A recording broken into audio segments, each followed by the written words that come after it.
Question 1 says, this question is about chemicals in fireworks.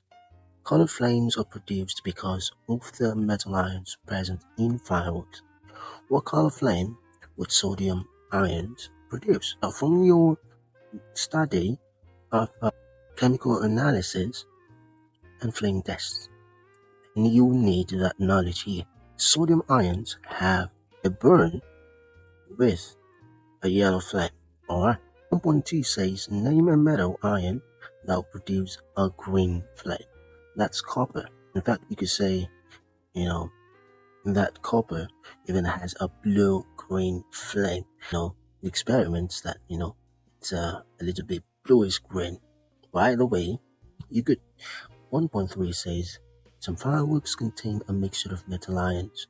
Why is it difficult to identify metal ions from the color of the flame? Yeah, if you've got mixtures of metals, you've got copper ions, you've got potassium ions, you've got calcium ions. The colors, the specific colors of those metals will mix the specific colors of other metals in a flame test. So you would find it really difficult to identify exactly what metal and what metal ion is present there. So it's difficult because, let's say it is difficult because the flame colors are masked. See that right? So let's carry on. It says flame emission spectroscopy is used to identify metal ions in a firework. Now this is a more reliable method, instead of the old way. No, not really an old way, the traditional. Alright. Figure 1 shows the flame emission spectra of 5 individual metal ions. A flame emission spectrum for a mixture of 2 metal ions. Alright, interesting. So let's see what the question is saying. It says which 2 metal ions are in the mixture? Which 2 metal ions are in the mixture? Alright, so you can see the pattern of the lines. Alright, you can see the pattern. That should tell you something, that we've got lithium. You can see the pattern of the line spectrum. You can also match sodium. Alright, so well discussed. Okay, lithium and sodium. Alright. 1.5 says the compounds in fireworks also contain non-metal ions. A scientist tests a solution of the chemicals used in a firework. Silver nitric acid are added to the solution. A cream precipitate forms. Which ion is shown to be present by the cream precipitate? That's bromide. Halogens have their specific colors. That's how you can differentiate them. Alright, they all, chlorine, bromine, and iodine.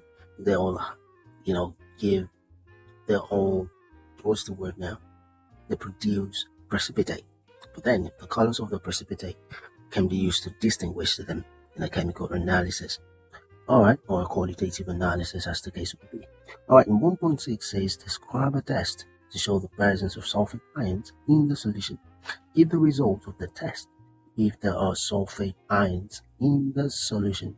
Alright, so what you do is you add barium chloride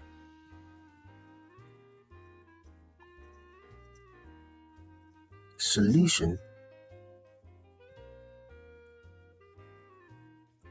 and then add hydrochloric acid, or if you have it as alright, so I think this will work. The result is that a white precipitate will be formed.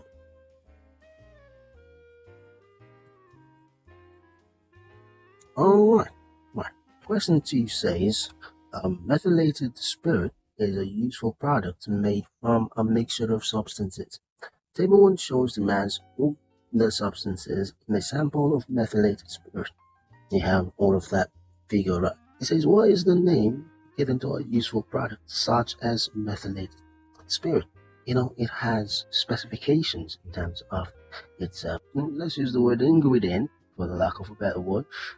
So it has specifications that if you want to produce methylated spirit, there is a formula you have to follow. And in that case, the term used for such, paints, drugs, organic products, inorganic products, whatever kind of products that is manufactured or produced, that has of chemical substances to produce, a final product. You can term those ones as formulations. All right.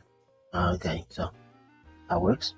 Point 2 says we should calculate the percentage by mass. Methanol rather, methylated spirit. So get the mass of methanol and get the total mass of the methylated spirit. Now, so divide the mass by the total mass, of this guy, and multiply by 100.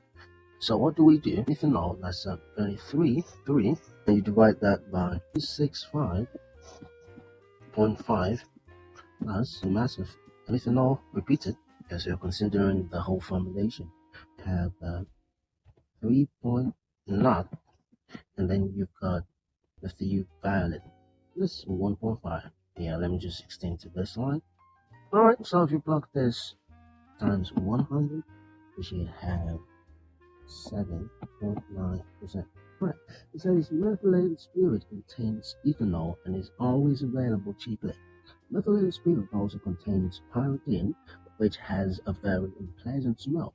Methyl violet, which makes the mixture bubble. Suggests why pyridine and methyl violet are added to ethanol to make methylated spirit.